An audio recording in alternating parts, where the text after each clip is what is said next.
네, 6시간 반가량 김용현 전 국방장관을 조사한 검찰은 오늘 아침 김 전 장관을 긴급 체포했습니다. 검찰은 김 전 장관을 증거인멸 우려 등으로 긴급 체포했고 소지하고 있던 휴대폰도 압수했다고 밝혔습니다. MBC 취재 결과 김 전 장관은 지난 3일 비상계엄 사태 이후 휴대전화를 교체했으며 오늘 검찰에서 압수한 휴대전화는 새로 바꾼 휴대전화인 것으로 파악됐습니다. 김 전 장관이 휴대전화를 교체하는 과정에서 검찰과 연락이 잘 안 됐던 것으로도 알려졌습니다. 앞서 어제 오전 김 전 장관이 텔레그램을 삭제했다가 재가입한 사실이 드러나면서 증거인멸 우려가 커지기도 했습니다.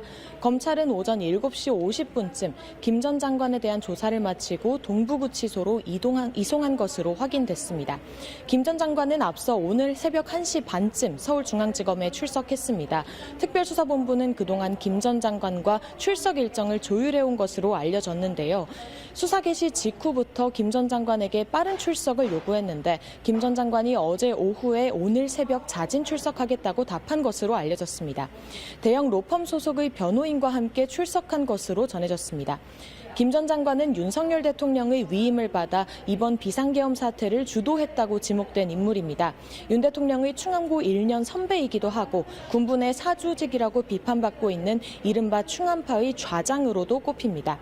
윤석열 정부의 초대 경호처장을 지내다 지난 9월 국방장관에 발탁됐습니다. 김 전 장관은 비상계엄 사태 직후인 지난 4일 책임을 통감하겠다면서 사의를 표명했는데요. 윤 대통령은 이튿날 김 전 장관이 국회 국방위에 출석하기 직전 면직을 제거해 국회에 안 내보내려는 것 아니냐는 의심도 나왔습니다. 앞서 김 전 장관은 형법상 내란 혐의와 직권남용 혐의로 윤 대통령과 함께 고발됐습니다. 여인영 방첩사령관은 언론과의 인터뷰에서 이번 비상계엄 사태에서 자신이 중요한 역할을 했다는 의혹을 전면 부인했습니다.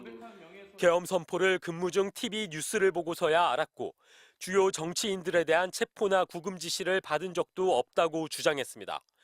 국회와 선관위의 방첩사위원 170여 명을 파견한 것도 계엄 선포 이후 김용현 장관의 지시를 받고 한 조치라며 사전 모의 의혹도 부인했습니다.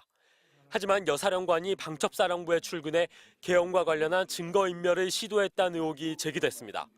민주당 박지원 의원은 국회 정보위원회를 앞두고 만난 취재진들에게 방첩사령관이 계엄 관련 서류 파기를 지시했지만 부하 장교들이 거부했다는 얘기를 들었다고 주장했습니다. 지금 방첩사령부에서는 제가 듣는 바에 의하면은 방첩사령관이 1년 후 서류를 파기해라 하는 지시를 하니까 중령 영관급들이 거부를 하고 있어요. 여인영 방첩사령관은 국회 국방위와 정보위 등에 모두 출석하지 않아 증거인멸을 막기 위해 당장 직위 해제를 해야 한다는 지적이 빗발쳤습니다. 방첩사령관도 빨리 직위 해제하세요. 예, 지금 검토 중에 있습니다. 지금 즉시 직위 해제해야 국민들이 조금이나마 좀 걱정하는 걸 덜어드리지 않을까 그런 생각을 합니다. 여사령관의 증거인멸 시도 의혹이 제기되자 국방부는 뒤늦게 여사령관과 곽종근 특전사령관, 이진우 수방사령관 등 3명을 직위 해제했습니다. 또 이들을 포함해 비상계엄에 연루된 현역 군인 10명은 긴급 출국 금지 조치했습니다. 내란죄의 핵심 혐의자들에 대한 국방부 조치가 지연되면서 국민들은 2차 계엄이 시도될지 모른다는 불안에 떨어야 했습니다. MBC 뉴스 이덕영입니다. 경찰 국가수사본부는 120여 명으로 전담 수사팀을, 검찰은 60여 명 규모로 특별수사본부를 구성했습니다. 공수처도 고발 사건을 배당해 총 3군데서 동시다발 수사가 이루어지게 됐습니다. 여기에다 더불어민주당이 발의한 상설특검까지 추진되고 있죠. 그만큼 이번 비상계엄 사태가 엄중하다고 볼 수 있을 것 같습니다. 하지만 속도가 더디다는 지적도 많습니다. 검찰은 사무실도 못 차리고 있고요. 그나마 낫지만 경찰은 비상계엄 당일 국회 봉쇄를 지시한 조지호 경찰청장 등 지휘부 4명의 휴대폰을 이미 제출받아 포렌식 분석을 하고 있는 게 전부입니다.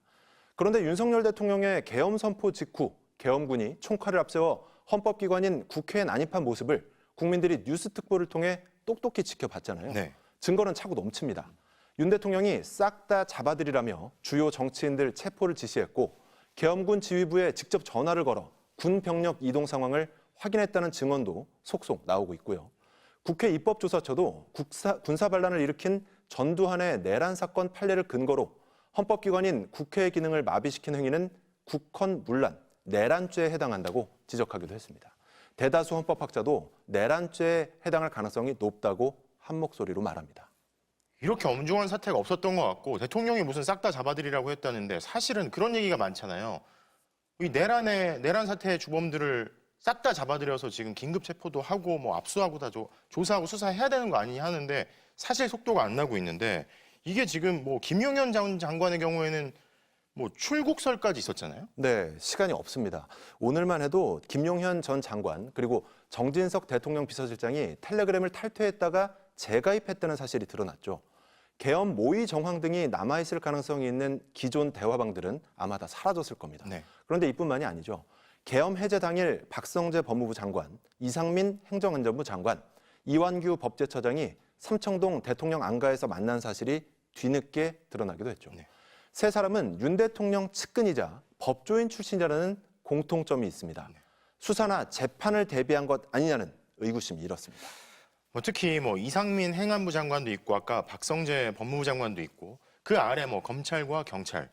그래서 검찰과 경찰도 그렇지만 특히 검찰의 경우에 이번 수사를 맡는 것 자체가 적절하냐 뭐 이런 의문도 제기되잖아요. 네, 우선 경찰은 조지호 경찰청장, 김봉식 서울경찰청장 등 최고위층이 국회 경력 투입 문제로 고발된 상태죠. 검찰도 검찰총장을 지휘할 수 있는 박성재 법무장관이 고발된 상태입니다. 검찰은 특히 이번 정부 내내 윤 대통령 부부 사건에서 두 사람을 엄호하는 행태를 보였기 때문에 더 논란인데요. 면죄부를 줄 때는 언제고 인제 와서 엄정 수사를 외치는 게 좀 어색하다는 지적이 많습니다. 그래서 오늘 윤 대통령 탄핵안 처리 상황을 지켜보고 수사 속도를 조절하려는 것 아니냐는 의심도 있습니다. 네. 이런 점에서 대한변호사협회의 오늘 성명을 주목해 볼 만한데요. 대한변협은 윤 대통령 탄핵에 찬성한다면서 탄핵 표결 결과와 상관없이 윤 대통령 내란죄 수사를 위한 특별검사 임명 절차에도 적극 나서겠다고 했습니다. 누가 보더라도 독립적인 특별검사가 이 사건을 수사해야 한다는 겁니다. 네, 그렇게 생각하시는 분들 많을 것 같습니다. 자, 지금까지 이준희 기자였습니다. 잘 들었습니다.